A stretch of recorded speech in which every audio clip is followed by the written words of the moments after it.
Imagine a boardroom in a future, where Fortune 500 companies, board of directors are sitting.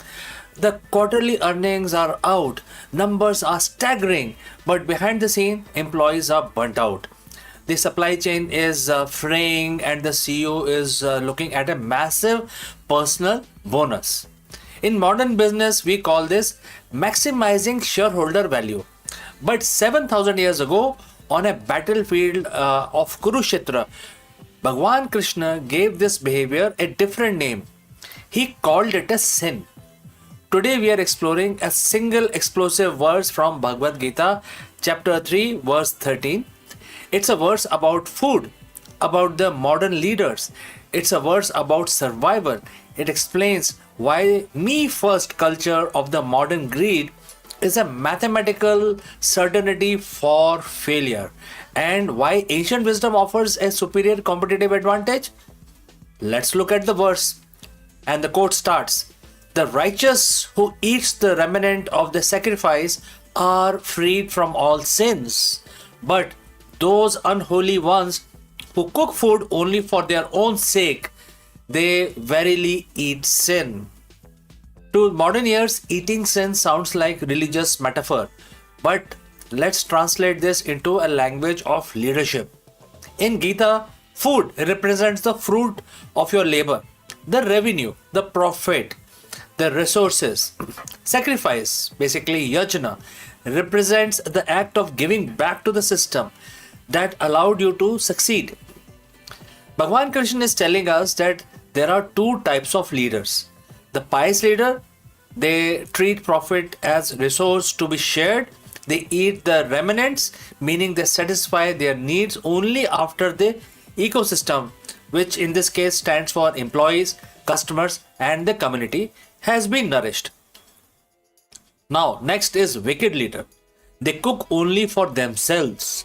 They view the company as a machine designed solely to feed their ego and bank account. The Gita isn't just making a moral point, it's making a functional point. Why does greed fail? Look at the corporate landscape for last 20 years. Enron, Lehman Brothers, 2008 crash. These weren't just bad luck. They were the result of leaders eating only for themselves. When a CEO prioritizes personal enjoyment, which is bonus and short-term stock bumps, etc., over long-term stability, what happens? Trust erodes.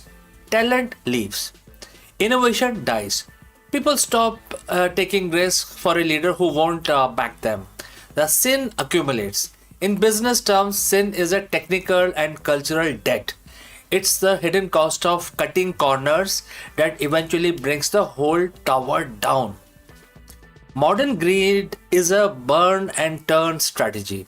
Ancient wisdom, however, is the regeneration strategy. So, what does it look like to offer to God in 2026? In business, your God is the purpose of your organization. It is the value you provide to humanity.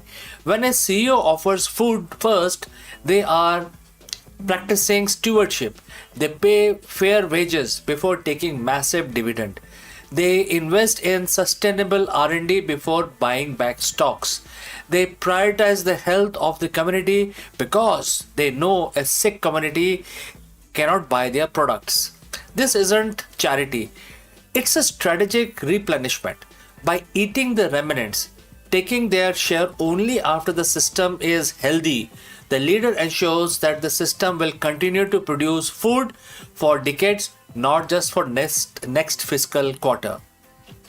Think of two companies. Company A cuts quality, lays off 10% of its staff to meet a quarterly target so that the CEO can hit a investment goal.